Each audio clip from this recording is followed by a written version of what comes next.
혹시 지난주에 저희가 어떤 말씀을 들었는지 기억하십니까? 제가 이제 오늘 말씀을 준비하려고 하다 보니까 도대체 지난주에 어떤 말씀을 잘 기억이 안 나더라고요. 그래서 제가 다시 한번 보면서 정리를 했는데, 저희는 지난주에 이 피부병의 이 종류에 대해서 배웠었습니다. 그죠? 그리고 피부병이 걸렸을 때 어떻게 진찰을 하는지에 대해서 배웠습니다. 그리고 처리 방법에 관한 규례에 대해서 저희는 지난주에 말씀을 통해 들었습니다. 만약에 이 피부에 못이 돋거나 이 피부에 나병 같은 것이 생기면 여러분 누구에게 가야 합니까? 네, 제사장에게 가게 되어 있습니다. 그리고 여러분, 제사장이 그를 진찰하여 나병이면 제사장 그를 향해 뭐라 이야기합니까? 부정하다라고 이야기를 합니다. 그러면 여러분, 나병에 걸려 이 부정하다 선언한 사람이 해야 되는 몇 가지 모습이 있습니다. 첫 번째가 뭐냐면, 그는 먼저 낡고 찢어진 옷을 입어야 합니다. 그리고 머리를 이렇게 산발로 이렇게 흐트러 놓아야 합니다. 그리고 그렇게 다녀야 합니다. 그리고 하나 마지막으로는 입술을 이렇게 가립니다. 입술을 가리고 부정하다, 부정하다 외치게 되어 있습니다. 이렇게 여러분, 부정하다 이 외치는 이유가 무엇이겠습니까?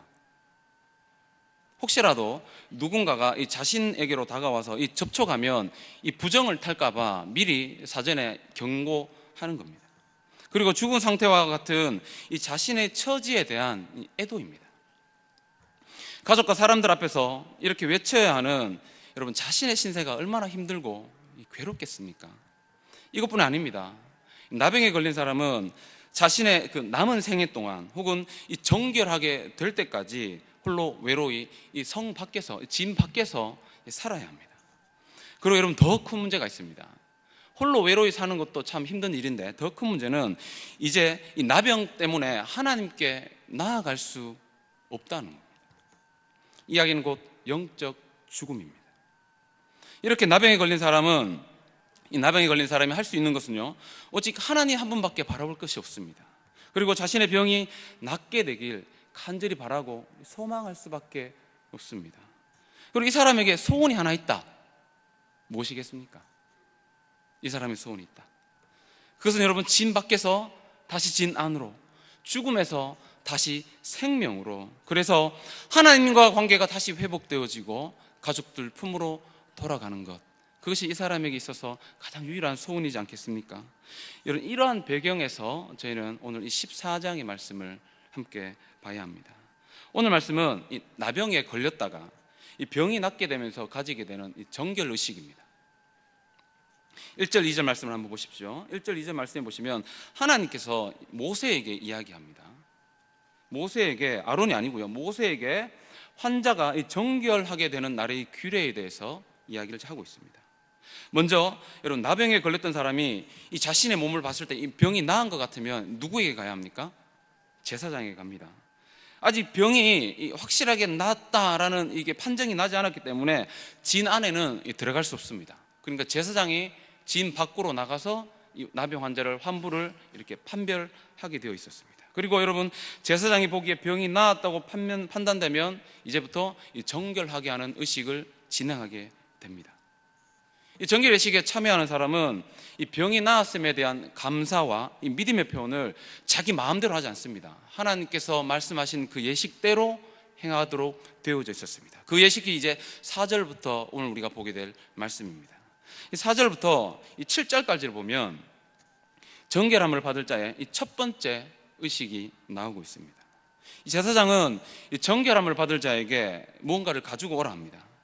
4절 한번 보십시오. 살아있는 정결한 새 2마리, 백향목, 홍색실, 우슬초를 가져오도록 명령합니다. 누구에게 이야기합니까? 나병 환자에게 가져오도록 명령을 합니다. 그리고 제사장은 5절에서 새 1마리를 흐르는 물입니다. 흐르는 물 위에서, 그 질그릇 안에 위에서 뭐합니까? 죽이도록 명령을 합니다. 누가 죽이는 겁니까? 그죠? 환자가 죽입니다. 그래서 나병 환자는 질그릇 안에서 이 죽어가는 새를 보면서 어떤 생각을 했겠습니까? 나병에 걸렸을 때 이 자신의 모습이 이 꼼짝없이 지금 죽어가고 있는 이 새와 같음이 느껴지지 않았겠습니까? 그리고 또 다른 한 마리 새와 이 백향목과 홍색 실과 이 우슬초를 함께 질그릇 안에서 잡은 새의 피를 찍습니다. 그리고 이 정결함을 받을 자에게 7번을 뿌리고 깨끗하다, 정하다 선언을 합니다. 이처럼 피를 뿌리는 행위를 통해 하나님의 진노를 피할 뿐만 아니라 다시 회복되어 정결하게 됩니다. 그런 다음에 제사장은 살아있는 새는 이 들에 놓아줍니다. 이 사람이 이 하늘을 향해 날아가는 새를 보면서 어떤 생각을 했겠습니까? 이제 나도 저 새처럼 나병으로부터 자유로워지겠구나 라는 생각을 하지 않겠습니까? 이 새는 이 사람이 죽었다가 다시 살아났으며 자유함을 얻게 되었다는 의미입니다. 여러분, 새를 이 들에 놓아주는 행위는 레위기 16장 21절과 22절에 보면 이와 비슷한 사건이 하나 있습니다. 아사셀 염소라고 해서 이 아사셀 염소를 이 광야에 풀어주는 이런 의식이 하나 있었습니다. 그런데 이 새를 들판에 이 새를 날려보내는 거나 이 아사셀 염소를 광야에 풀어주는 것하고 아주 중요한 차이점이 하나 있습니다. 그건 뭐냐면 회복된 사람이 이 새를 만지지도 않고 새 위에 어떤 고백도 하지 않는다는 겁니다. 이런 상황으로 볼 때 우리가 지난주에 말씀을 들었던 것처럼 이 나병 환자를 이 정결케 하는 의식은 이 죄로 인한 이 대속 의례가 아닌 줄 우리는 말씀을 통해 알 수가 있습니다. 자, 이렇게 새를 잡고 이 피를 뿌리고 이 새를 놓아주는 행위는 생명과 이 정결이 다시 회복되었다는 겁니다. 그리고 이제 하나님께 다시 예배 드릴 수 있는 특권이 회복되었다는 이야기입니다. 이것이 여러분 진영 밖에서 행해지는 첫 번째 의식입니다. 그러나 이 정함을 받는 자가 직접 행해야 할 세 가지 의식이 또 남아 있습니다. 그것은 여러분 옷을 빠는 겁니다. 그리고 몸의 모든 털을 미는 겁니다. 몸의 모든 털을 밀고 이제 몸을 씻는 겁니다. 이는 하나님께서 정하다 선포하셨지만 동시에 이 정함을 받아야 할 자가 하나님의 말씀에 순종하는 이 순종의 삶이 반드시 뒤따라야 함을 이야기하는 겁니다. 이러한 행위는 여러분 민수기 8장 7절에 보면 레위인들이 있지 않습니까? 레위인들이 성막에서 봉사하기 전에 행했던 의식과 똑같습니다. 몸을 밀고 몸을 씻고 그리고 옷을 빠는 이 행위는 지금 누가 하는 행위라고요? 레위인들이 회막에서 이제 하나님을 섬기기 이전에 했던 행위와 똑같습니다. 이러한 의미에서 볼 때 이 예식은 이 정결함을 받는 자가 앞으로 있게 될 예식을 위해 자신을 예비했다, 예배하는 절차였다 볼 수 있습니다. 이처럼 하나님 앞에 나아갈 자에게 성결의 모습이 반드시 필연적으로 요구되는 겁니다. 여러분 8절 한번 보십시오. 8절에 보면 이 세 가지를 행하고 난 이후에 드디어 진 안으로 들어갈 수 있습니다. 그 전까지 진 안에 없었습니다. 계속 진 밖에 있었습니다. 이렇게 나병 환자가 이 진 안에는 들어왔을지라도 아직 집으로는 못 들어갑니다. 7일 동안 집 밖에, 이 장막 밖에 있어야 합니다. 이 궁금한 건요, 왜 7일 동안 이 장막 밖에 있어야 하는 거냐는 겁니다. 혹시 자신의 병이 낫지 않아 혹시라도 한 3일이 지났는데 몸에 나병이 생겼습니다. 그러면 집안에서 살다 보면 어떻게 됩니까? 그럼 가족 모두에게 나병이 옮게 되고 모든 가족들이 부정하게 됩니다. 그러니까 이렇게 자신의 병이 옮겨질지를 모르기 때문에 조심하고 또 조심하는 것을 볼 수 있습니다. 그러니까 이걸 보면서도 당시에 이 나병이라는 것이 얼마나 심각한 병이었는지를 우리 하나의 사건을 통해서도 알 수 있습니다. 그래서 여러분 7일 동안 이 장막 밖에 머물게 됩니다. 그리고 나서 7일 동안 장막 밖에 머물고 나서 또다시 이 모든 털을 또 한 번 밉니다. 제사장은 이렇게 한 사람이 정결하게 되는 이 일에 있어서 대단히 꼼꼼하게 체크하고 또 체크합니다. 이런 절차를 거치고 나면 이 감염된 환자는 다시 공동체로 들어갈 수 있지만 아직 완전한 상태는 아닙니다. 아직 뭔가가 조금 부족합니다. 그리고 한번 10절을 보십시오. 10절 말씀과 같이 이 7일이 끝나고 난 이후에 7일이 끝난 8째 날입니다. 둘째 주가 이제 시작되는 겁니다. 8째 날 둘째 주에 성막에서 이 나병 환자는 이제 제사를 하나님께 드려야 합니다. 10절 한번 보십시오. 8째 날이라는 이 의미는 이 구약에서 아주 중요한 의미가 있습니다. 그냥 숫자적인 8의 의미가 아닙니다. 창세기 21장 이 4절에 보면 아브라함에게 이삭이 태어납니다. 이삭이 태어나고 난 이후에 이 이삭을 8일 만에 할례를 하게 됩니다. 그러니까 이 8일 된 아이에게 이 할례를 행하는 것은요, 당시로서는 이 정결의식입니다. 이 정화, 이 성화의 표시로 이 할례 의식을 행하는 겁니다. 그러니까 이 병자가 지금 정결케 되어지고 8일째 되는 날 이 하게 되는 이 의식을 통해서 하나님 앞에서 이 사람이 이제 정결하게 되었음을 의미하는 겁니다. 그러니까 지금 이제 10절부터 있게 되는 그 사건 4가지의 제사를 통해 이 사람이 하나님 앞에 이제 정결하게 되었다라고 이제 이야기를 하는 겁니다. 자, 10절에 보십시오. 10절에 보면 정결함을 받을 자는 하나님께 드릴 제물을 준비합니다. 그리고 11절에 보면 제사장은 이 정결함을 받을 자와 그 물건들을 어디에 둡니까? 11절을 보십시오. 여호와 앞에 둡니다. 근데 회막 여호와 앞에 두게 됩니다. 근데 여러분, 여기서 이 여호와 앞에 두다 할 때 이 둔다라는 이 의미는 단순히 제가 이렇게 물건 앞에 놓다라는 이런 의미가 아닙니다. 제가 물건이 필요해서 어디에 옮겨 놓다 할 때 이런 두다라는 의미에서 단순한 이런 의미로 쓰여진 단어가 아닙니다. 이 단어와 이 같이 쓰였던 곳이 있습니다. 어디냐면 민수기입니다. 민수기 5장 16절 말씀을 한번 찾아보도록 하겠습니다. 민수기 5장 16절입니다.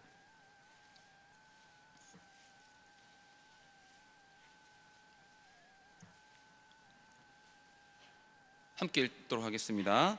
제사장은 그 여인을 가까이 오게 하여 여호와 앞에 세우고, 그러면 18절 한번 보십시오. 여인을 여호와 앞에 세우고 되어 있습니다.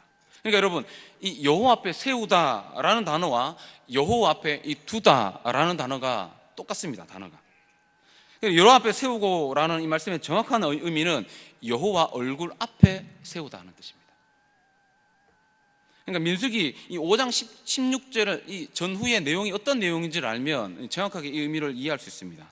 지금 어떤 상황이냐면 제사장이 이 혐의가 있는 여인을 여호와 얼굴 앞에 지금 세웠습니다. 그 이유가 있습니다. 그 이유는 이 남편이 이 아내를 향해 의심이 생겼습니다.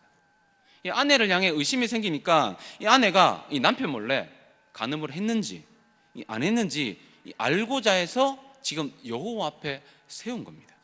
그러니까 여러분, 지금 이 여호와 앞에 이 세우다라는 뜻은 이 한 사람의 인생에 있어서 아주 중요한 시간입니다. 만약에 간음했다 이래 되면 어떻게 됩니까? 그 여자는 하나님이 허락하신 모든 저주를 다 받아야 합니다. 아니라 하면 모든 것을 자유하게 되는 겁니다. 그러니까 지금 이 여호와 앞에 이 섰다라는 단어는 한 사람의 인생에 있어서 아주 중요한 일을 판단하고 결정할 때 쓰였던 단어입니다. 그러니까 이 나병 환자나 이 간음 혐의가 있는 이 여인은 지금 아주 중요한 결정을 두고 공의로우신 이 여호와 앞에 서 있는 겁니다. 이때 여러분, 이 사람의 감정이 어떻겠습니까?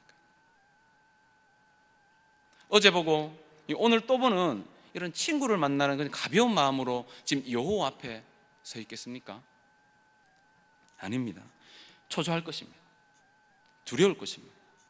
긴장도 하고 다리가 막 후들거리지 않겠습니까? 떨리는 마음으로 지금 하나님 앞에 서서 하나님께서 내리실 그 이야기를 기다려야 됩니다. 그 상황에 있는 겁니다. 여러분, 이 사람은 지금 뭡니까? 죽었다가 다시 살아난 겁니다. 그리고 모든 권리가 다시 회복되어지는 순간입니다. 이제 처음 나병에 걸려 진 밖으로 쫓겨났다가 그 나병에 쫓겨났던 그 시간들은 생각도 하기 싫을 것입니다. 그리고 세월이 흘려 지금 하나님 앞에 서 있는 이 순간까지 지난 모든 세월들이 주마등처럼 지나가지 않겠습니까? 그리고 하나님 앞에 서 있는 이 시간이 참으로 영광스러울 것입니다. 왜요? 왜 영광스럽겠습니까? 여러분, 출애굽기 40장 34절과 35절을 한번 보십시다. 출애굽기 40장입니다. 34절과 35절입니다.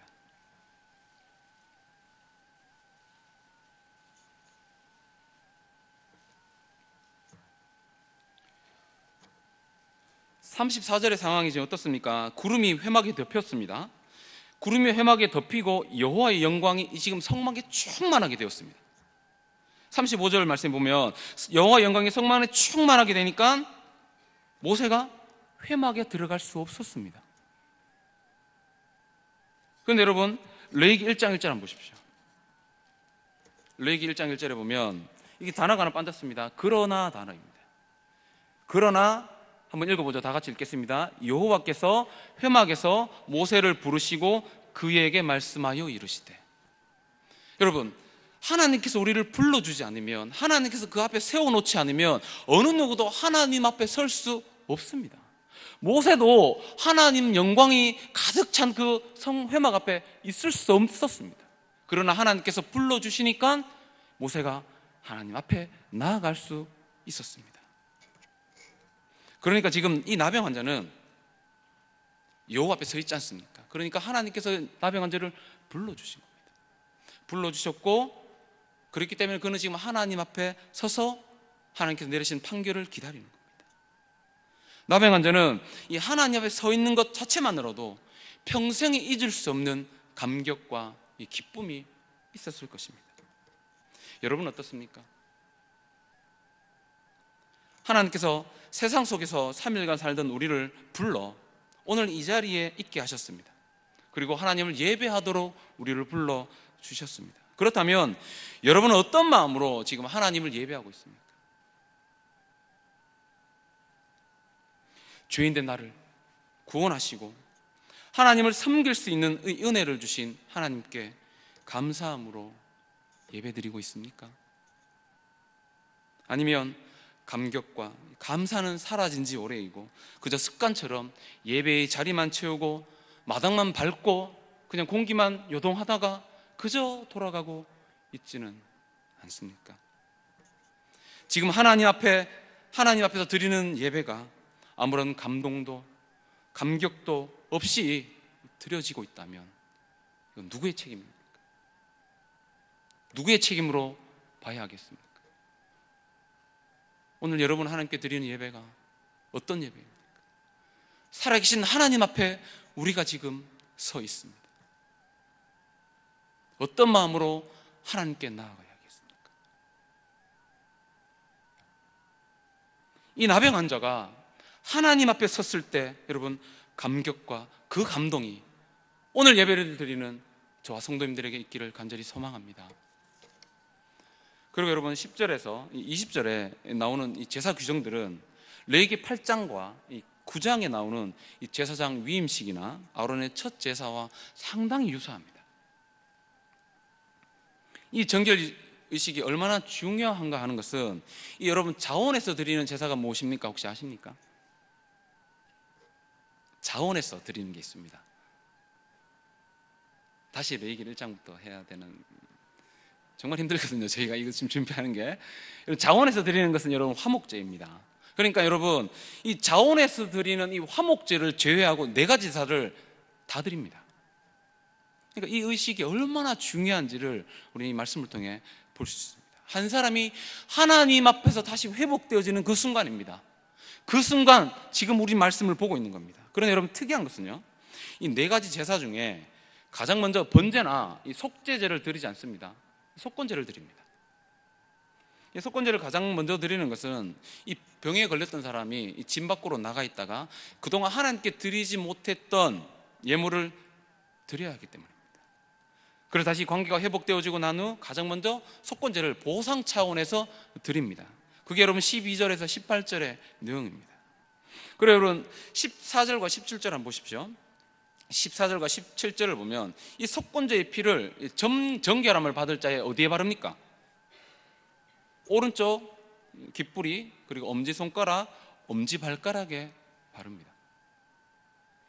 제가 여러분 이 제사장 위임식을 제가 설교했거든요. 근데 거기에도 동일합니다. 제사장들에게 발랐습니다. 무슨 이유 때문이겠습니까? 그래도 2번이나 더 빠릅니다. 제사장 위임식 때는 1번만 발랐습니다. 그런데 여러분 지금 14절 보고 17절 한번 보십시오. 2번이나 지금 반복해서 더 빠르고 있습니다. 피가 남아서 한 번 더 바른 걸까요? 아닙니다. 이제 너는 내 거라는 겁니다. 너는 이제 정결한 나의 백성이라는 겁니다. 내 백성이라는 겁니다. 그러니까 이제 네 마음대로, 네 마음이 원하는 대로 살면 안 된다는 겁니다. 그것을 확인하고 확증하는 시간입니다.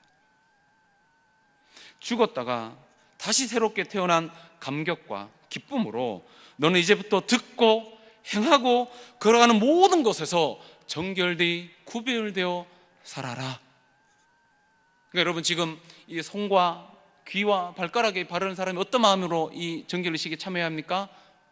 이제 나는 내가 걸어가는 곳, 내가 있는 곳, 내가 모든 듣는 것, 이 모든 것들은 하나님이 기뻐하시고 하나님이 원하시고 하나님이 원하시는 그 삶을 내가 살겠다 다짐하는 그 순간인 겁니다. 지금 어디 앞에 있습니까, 여러분? 여호와 앞에 있습니다. 여호와 앞에서 이 의식을 하면서 이 사람이 어떤 마음으로 이 의식에 참여해야 하겠습니까?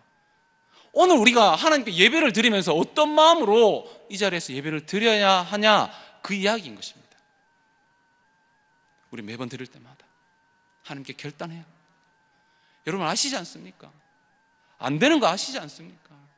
그렇게 은혜스러운 말씀을 주일날 듣지만 또 돌아가면 우리의 삶 여전히 또 실망할 때 있지 않습니까? 하나님 앞에서 결단해야 합니다. 여러분, 성경이 가르치는 성도의 거룩은 구별입니다. 구별은 여러분 세상 사람과 달라야 한다는 것입니다. 뭐가 달라도 좀 달라야 한다는 것입니다. 세상 사람과 구별되어 살다가 이 1000마디 말씀을 아는 것보다 이 한 말씀 지키는 것이 이렇게 어려운 줄 몰랐다 말할 수 있어야 되지 않겠습니까? 여러분, 우리가 1000마디 말씀을 아는 것보다 한 말씀 지키는 것이 이렇게 힘들고 어려운 줄 알았다. 너무 힘듭니다, 하나님. 그렇게 하나님께 좀 하소연할 수 있는 우리의 삶이 좀 돼야 되지 않겠습니까? 1000마디 말씀을 아는 건 아는 거고 내 삶은 내 삶이고 그래야 되겠습니까? 여러분, 이런 삶이 바로 구원의 감격과 기쁨을 아는 자들의 삶이라 말할 수 있습니다. 그리스도인은 거룩해야 한다는 이유로 세상을 등질 수는 없습니다. 그렇지만 구별되어진 자들은 자들의 삶은 세상 속으로 들어가야 합니다. 그곳에서 내가 빛으로 소금으로 하나님의 영광을 드러내고 나타내며 살아야 합니다. 지금 이 정결 예식을 하는 이 사람이 하나님 앞에서 어떤 마음으로 있을지를 생각하며 오늘 여러분 이 말씀을 드렸으면 좋겠습니다. 이제 이렇게 해서 이 정결 의식에서 가장 중요한 부분이 완수되었습니다. 그러나 여러분, 아직 19절과 20절에 보면 3개의 제사가 더 남아 있습니다. 제사장은 이 속건제를 드리고 난 후 속죄제, 번제, 이 소제를 차례로 드리게 됩니다. 그리고 여러분 21절에서 이 32절에 보시면 이 가난한 나병 환자의 이 정결 의식 규례가 나오고 있습니다. 가난한 나병 환자들이 이 8일에 이 속건제를 드릴 때 하나님은 그들의 형편에 맞도록 특별하게 하나님께서 배려를 해주셨습니다. 그걸 어떻게 보면 아냐면요, 22절 한번 보십시오. 14장 22절. 거기에 보면 22절과 여러분 30절과 32절에 보면 이 반복되어지는 단어가 있습니다. 뭡니까, 여러분? 그죠? 힘이 미치는 대로입니다. 그들이 지금 하나님 앞에 예물을 드릴 때 이 정직한 마음으로 이 최선을 다해서 이 가져온 예물이 만약에 이 비둘기 2마리였다. 이 비둘기 2마리였다면 하나님은 그것에 2마리의 양과 맞먹는 이 특권을 부여해 주셨습니다. 그러나 우리가 여기서 주의할 것이 한 가지가 있습니다. 그것은 이 가난하다는 이유 때문에 아무것도 바치지 않으면 안 된다는 겁니다. 가난하더라도 그 힘이 미치는 대로 바쳐야 했습니다. 하나님과의 친밀한 교제는 예물이나 우리의 어떤 많은 봉사와 섬김과 비례하지 않습니다.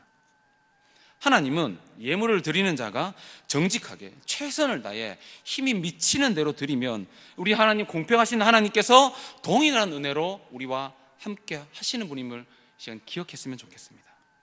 여러분, 이와 같은 예시를 통해 나병 환자는 모든 권리가 회복되어졌습니다. 그래서 다시 공동체로 하나님께 가까이 나아갈 수 있게 되었습니다. 사실 저는 오늘 말씀을 준비하면서 몇 번이고 이 나병 환자의 입장에서 오늘 말씀을 묵상하고 또 묵상했었습니다. 여러분, 당시로서 이 나병에 걸린다는 것은 불치병입니다. 나을 수 없는 병입니다. 여러분, 열왕기야 이 5장에 보면 이 아람 왕이 나병에 걸린 이 나아만의 장군의 일로 이스라엘 왕에게 편지를 한번 쓴 적이 있었습니다. 우리 열왕기와 좀 이따 한번 찾아볼 텐데요, 그 내용이 보면 이렇습니다. 나아만에게 이스라엘 여종이 한 명 있었습니다. 여러분 아시죠? 그죠? 이 여종이 하는 말이 무엇입니까? 당신 이스라엘에 있는 선지자 앞에 가면 당신의 병 충분히 나을 수 있습니다 라고 이야기를 합니다. 이 이야기를 전해 들은 나아만이 누구에게 찾아갑니까? 아람 왕에게 찾아갑니다. 아람 왕에게 찾아가서 이야기를 합니다. 그러니까 이 아람 왕이 이 충성된 종 아닙니까? 그러니까 아람 왕이 이스라엘 왕에게 편지를 씁니다. 그게 여러분 우리가 오늘 함께 봐야 될 열왕기하 5장 7절입니다. 열왕기하 5장 7절 569페이지입니다.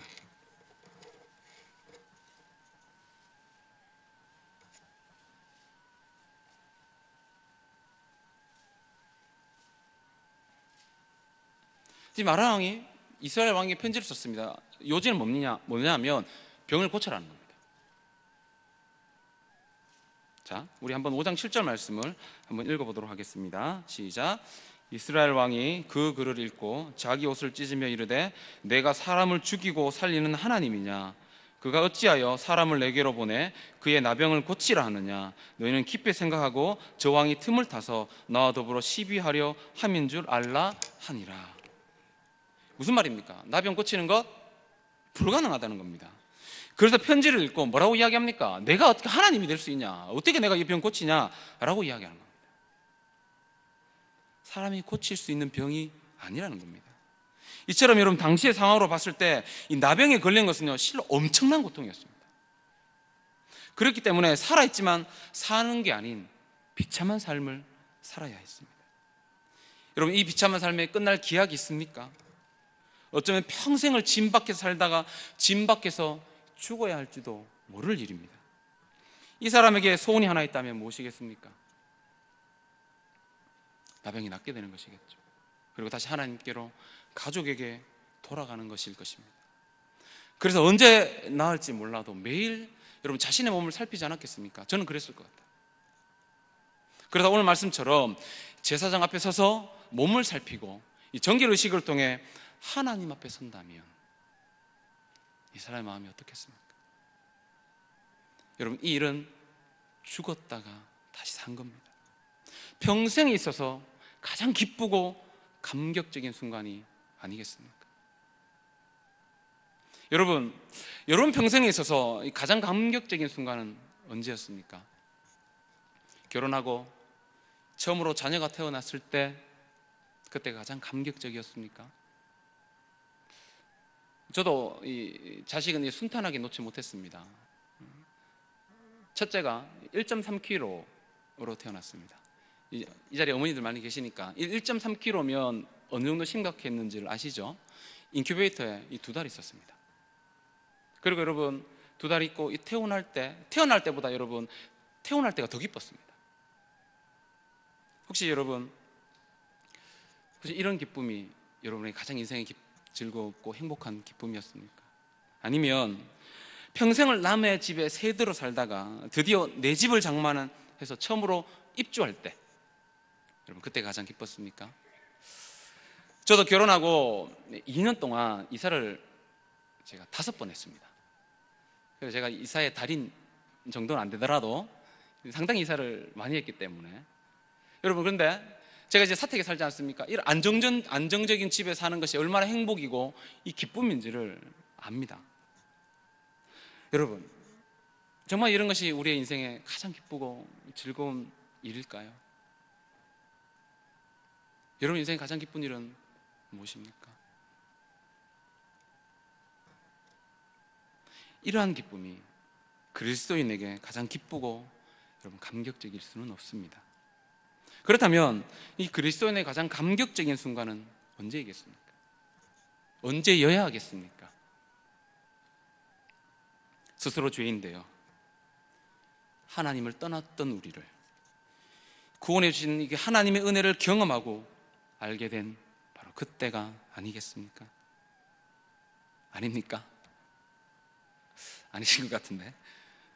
그렇다면 여러분은 지금 구원해 주신 그 하나님의 은혜에 감사하며 구원의 감격과 이 기쁨이 넘쳐나고 있습니까? 아니면 그저 나는 사랑받기 위해 태어난 사람이라는 그 생각만으로 주님의 십자가 지심을 당연하게 받아들이며 살고 있지는 않습니까?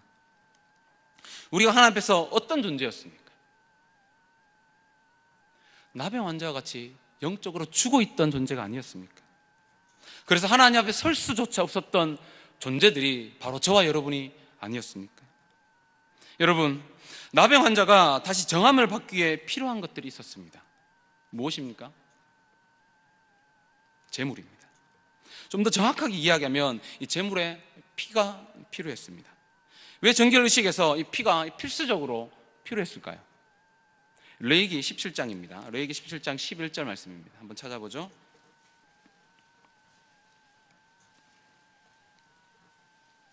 레위기 17장 11절 말씀입니다. 함께 읽습니다. 시작. 육체의 생명은 피에 있음이라 내가 이 피를 너희에게 주어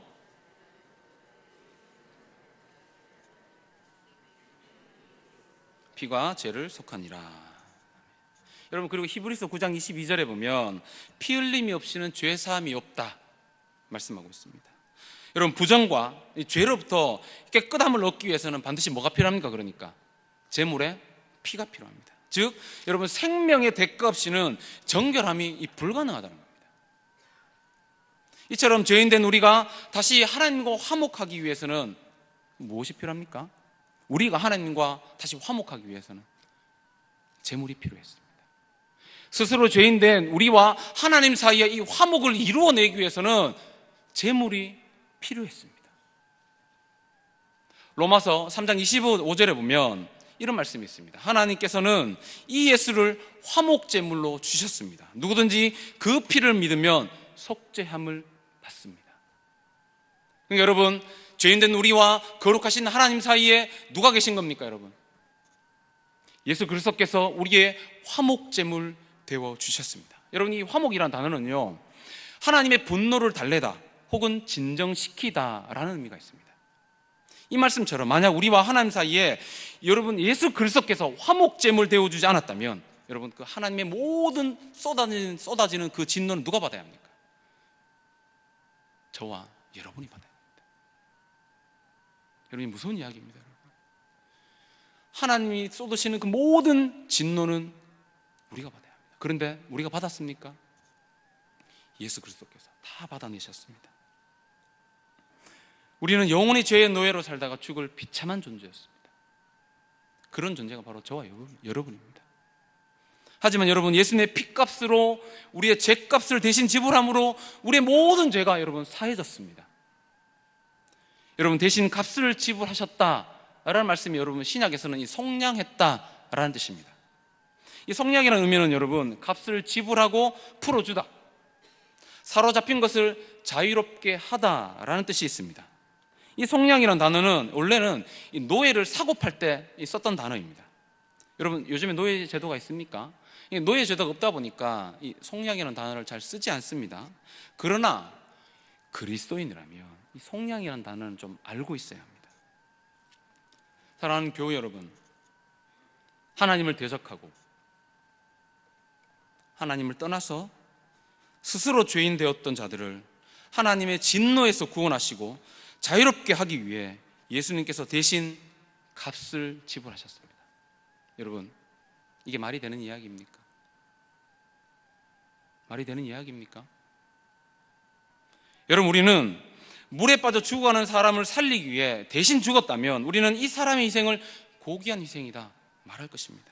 아픈 아들을 살리기 위해서 부모가 대신 죽었다면 이건 위대한 사랑이다 라고 우린 말할 수 있습니다. 그러나 예수 그리스도의 죽음은 이처럼 고귀한 희생이니 위대한 사랑이니 말할 수 있는 것이 아닙니다. 우리는 예수님의 십자가의 죽음에 대해 깊이 고민하지 않습니다. 우리는 예수님의 죽음에 대해서 깊이 고민하지 않습니다. 여러분, 그저 죄인을 위해 죽어주신 좋으신 하나님 정도로만 생각한다는 겁니다. 그러나 예수 그리스도께서 죄인을 위해 죽으신 이 사건은 여러분 있을 수 없는 일이었습니다. 여러분, 출애굽기 21장 28절과 32절까지 보시면 이런 이야기가 나옵니다. 배상법에 관한 내용인데요, 소가 사람을 받아 죽였습니다. 그러면 반드시 그 소를 죽여야 하는 배상법이 이 출애굽기 21장에 나와 있습니다. 만약에 소가 사람을 받아 죽였는데 사람을 받아 죽인 소를 죽이지 않으면 그 주인이 죽습니다. 그러면 어떻게 하겠습니까? 이 주인은 반드시 그 소를 죽입니다. 그런데 만약입니다, 여러분. 만약에 그 소가 이 주인집 아들을 받아서 죽였다고 한번 가정해 보겠습니다. 그럼 주인은 소를 당연히 죽이겠습니까? 안 죽이겠습니까? 잘 따라오고 계시죠? 자, 어려운 이야기 아닙니다, 여러분. 자, 그러니까 소가 누굴 죽였다고요? 주인집 아들을 죽였습니다. 받아서 죽였다고요. 그러면 이 주인은 이 소를 어떻게 합니까? 죽여야 합니다. 그런데 주인이 자신의 아들을 죽인 소를 살리기 위해 대신 죽겠다고 하면 여러분 이 사랑이 엄청나 보이십니까? 엄청나 보이십니까, 여러분? 여러분 이 이야기가 말이 되는 이야기입니까? 말이 되지 않습니다. 이건 있을 수 없는 일이고 그럴 수 없습니다.